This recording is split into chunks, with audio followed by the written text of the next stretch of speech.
नमस्कार मंडळी, कसे आहात तुम्ही सगळे। तर तुम्ही इथे बघू शकता, इथे मी शेवग्याच्या शेंगांची व बटाट्याची छान अशी रसरशीत भाजी बनवलेली आहे। ही भाजी खूप छान लागते व माझ्या माहेरी ही महिन्यातून 3 ते 4 वेळा नक्की बनते। इथे मी शेवग्याच्या शेंगांचे तुकडे करून त्याच्या साली काढून घेतलेले आहेत व इथे 2 बटाटे घेतलेले आहेत, ते उभे असे चिरून घेतलेले आहेत व स्वच्छ धुवून पाण्यात भिजत ठेवलेले आहेत। आता मी इथे कढई घेतलेली आहे, त्यात मी अर्धा चमचा जिरं घातलेलं आहे।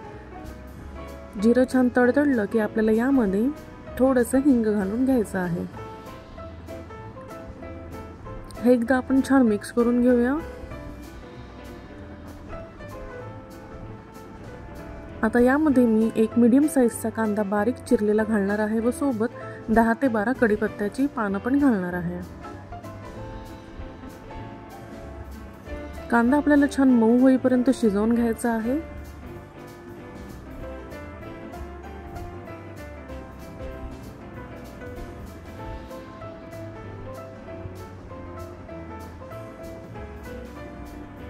तुम्ही बघू शकता, इकडे आपला कांदा छान मऊ झालेला दिसत आहे।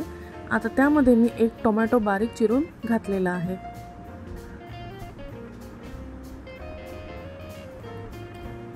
हे आपण एकदा मिक्स करून घेऊया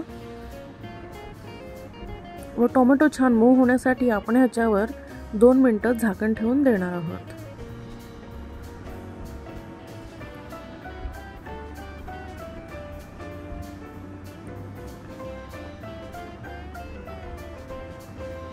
दोन मिनिटांनंतर झाकण काढलेलं आहे, याला छान वाफ आलेली आहे। टोमॅटो आपला थोडासा मऊ झालेला आहे।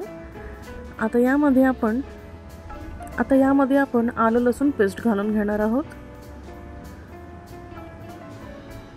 इथे मी अर्धा चमचा आलं लसूण पेस्ट घातलेली आहे, ती सुद्धा आपण छान परतवून घेऊया।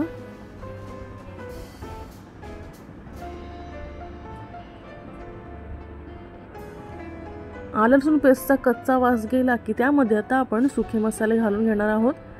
इथे मी अर्धा चमचा हळद घातलेली आहे, अर्धा चमचा लाल मिरची पावडर व अर्धा चमचा मालवणी मसाला घातलेला आहे। हे आपण छान मिक्स करूया। आता इथे आपण शेवग्याच्या शेंगा व बटाटे घालून घेणार आहोत।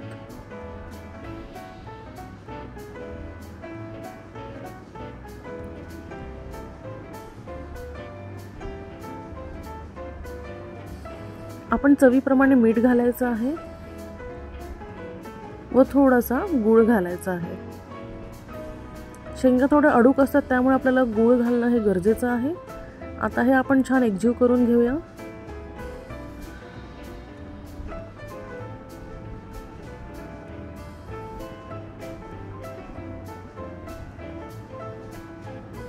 हे आपलं मिक्स करून झालं की यामध्ये आता आपण थोडं पाणी घालून घेणार आहोत, जेणेकरून शेंगा व बटाटा शिजायला मदत होईल।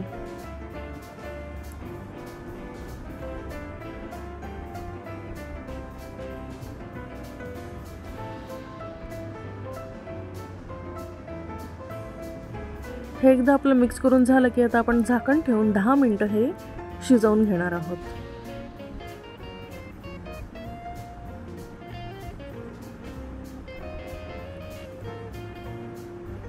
10 मिनिटं झालेली आहेत। आता आपण झाकण काढून बघूया, ह्याला छान उकळी फुटलेली आहे। आता आपण बघूया आपला बटाटा छान शिजलेला आहे की नाही।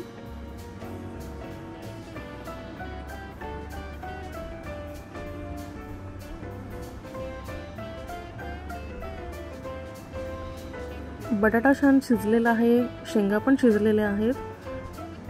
आता यामध्ये मी आपलं कांदा खोबऱ्याचं भाजलेलं वाटण घालून घेणार आहे। इथे मी 2 छोटे चमचे वाटप घातलेलं आहे, त्याला एक दाटसरपणा येतो ह्या वाटपामुळे। इथे तुम्ही नुसता ओलं नारळ सुद्धा वापरू शकता। हे एकदा आपण छान मिक्स करूया।